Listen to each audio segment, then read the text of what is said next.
Hola a tothom, em dic Jessi Maura i us dono la benvinguda a curs de català des de zero. Avui veurem els dies de la setmana, els mesos de l'any i les 4 estacions.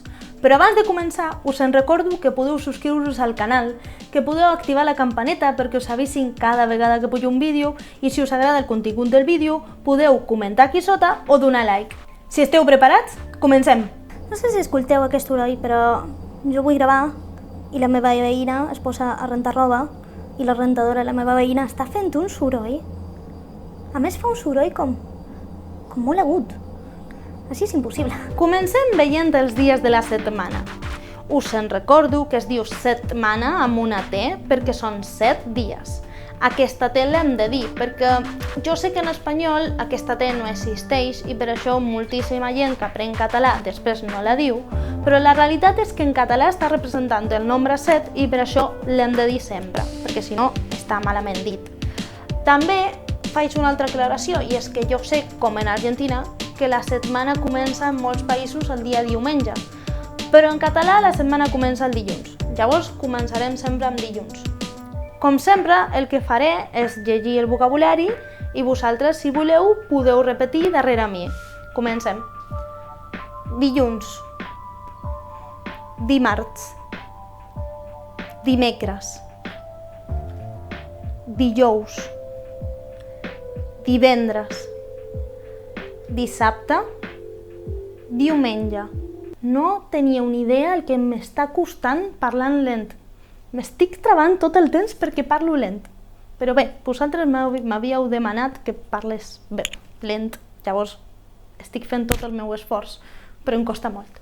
M'he posat un flash i aquí ja no se'm veu. Estic com a les fosques i aquí sí em dona el flash. Us adoneu que la diferència és un munt. Bé, estaria fosques, no sé. Avui no és un bon dia per gravar. En espanyol, el dissabte i el diumenge se li diu fin de setmana. Però en català se li diu cap de setmana, que no vol dir fin de setmana. Cap de és més aviat un abans del començament d'una cosa. És com el que trobem prèviament o abans d'un inici. Per exemple, el 31 de desembre, la nit del 31 de desembre es diu nit de cap d'any. I el que vol dir és això, que és la nit que trobem darrerament de l'inici d'un nou any. A més, heu d'anar en compte cada vegada que veieu la paraula cap, perquè vol dir moltíssimes coses. Ara no me'n recordo si al diccionari apareix com 8 o 9 vegades la paraula cap, sí? I cada vegada té un significat diferent. O sigui que cada vegada que veieu la paraula cap, veieu bé tot el context per poder entendre el que de veritat vol dir. Continuarem amb els mesos de l'any i aprofito l'ocasió per recordar-vos un parell de cosetes de la pronunciació, com per exemple, la R final s'escriu però no es pronuncia, no es diu res, com si estigués escrit una H o com si directament no estigués escrit res. La NY és una enya espanyola, llavors sempre que la veiem hem de pronunciar enya, fins i tot quan la trobem a final de paraula, ara veurem com es pronuncia això, i la O feble, la O que es troba a una síl·laba àtona, es pronuncia U directament, com si estigués escrit una U. Bé, com sempre, llegeixo i vosaltres, si voleu, podeu repetir darrere mi. Gener, febrer, març, abril, maig, juny, juliol,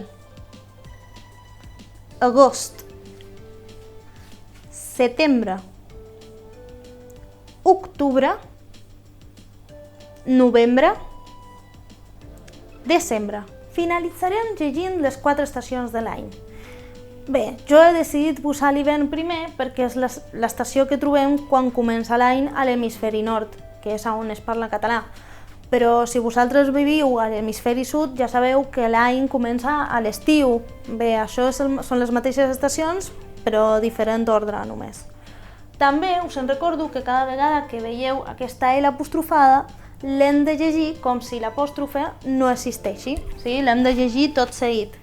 Si esteu preparats, com sempre, llegeixo i vosaltres heu de llegir darrere mi. l'hivern, la primavera, l'estiu, la tardor. Bé, fins aquí el vídeo d'avui. Us en recordo que podeu subscriure-us al canal si us agrada el contingut del canal, que podeu activar la campaneta perquè us avisin cada vegada que pujo un vídeo, que podeu donar like aquí sota, que podeu deixar comentaris amb els vostres dubtes o amb els vostres comentaris aquí sota, que jo sempre llegeixo tots els comentaris i si puc respondre als que tenen dubtes o els que em diuen alguna cosa en particular o en especial. I si no, podeu seguir el següent vídeo on veurem el verb català. Adeu!